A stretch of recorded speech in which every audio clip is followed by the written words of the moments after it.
discuss more on that, let's get a take of Mr. Vinod Goyal, who is the National President at AMNI. And Mr. Vinod, thank you so much for joining us for this particular discussion.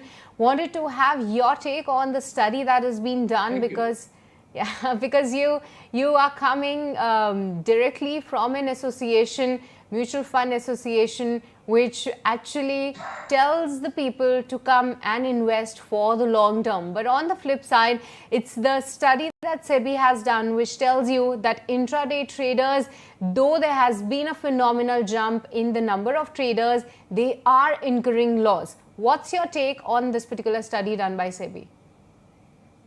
Thank you for inviting me. First of all, I want to make a disclaimer that there is no guarantee of profit in the share market, whether it is delivery based, whether it is intraday, or whether it is F&O. So it is a sum total of the zero sum game where some in a universe some people lost while some people make the profit. So with that background and also a disclaimer that whatever we are interpreting from this report is not meant to, I mean, denounce or point any fault on the part of the big brokers or on the SEBI. So with that, we can start that the objective of the study was to find out the demography of the persons doing intraday trade, and there are a lot of tables. It's a very good study made by SEBI, and it throws the real picture what is happening in the market. Intraday trade per se is neither illegal nor banned, and moreover, it is not that the clients who are dealing intraday are novice or they are flying customers. Every trader or investor who wants to do intraday trade has to compulsorily go through the SEBI registered stockbrokers, get their KYC done, and also has to put in 20% upfront margin for the transaction he wants to do. So now, if we go by the study, the data and methodology they have said is that they covered the top 10 brokers, which cover the 86% volume of the intraday traders.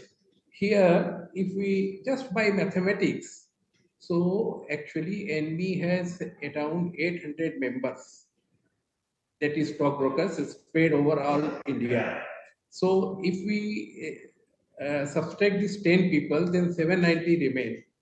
And if these 10 brokers are covering the 86% volume, then the remaining 14% is being shared by those 790.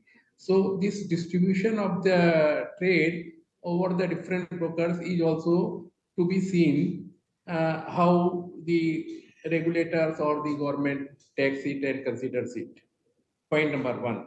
Then the biggest point is this, that the report is not taken into account the demography of the educational level. They should have considered the educational level of the intraday traders like matric, non-matric, Mr. graduate, Goel, Mr. postgraduate, Goel, or sorry otherwise. for stopping you there because we have a bit of paucity of time, but I wanted your take on one more thing, because in the budget gone by there has been increase in the taxes. So do you believe as an organization that this step is enough to actually curtail some bit of an excitement of these traders, or you believe that the excitement will still be on? And as an organization, what's your view on the budget announcements specifically related to the increase in the taxes? Yeah, in the budget, they have increased the STT on the futures and options traders. And options is already separate study, which everybody is reflecting that 9 out of 10 uh, F&O option traders are losing money. On that, there is detailed working by expert group appointed by SEBI, and which has given its recommendation to the secondary market advisory committee, and they are taking consideration for it. So I think intraday trade as such is not bad. Only thing is if we can find out the which type of scripts they are losing, whether in the large cap, mid cap, or small cap, or the newly listed, and if they are the young people or below 30 are coming with knowledge, there is no harm in it. All right, Ms. Goel, thank you so much for taking the time out and speaking with us and sharing your take on the SEBI study, which did reveal some shocking results.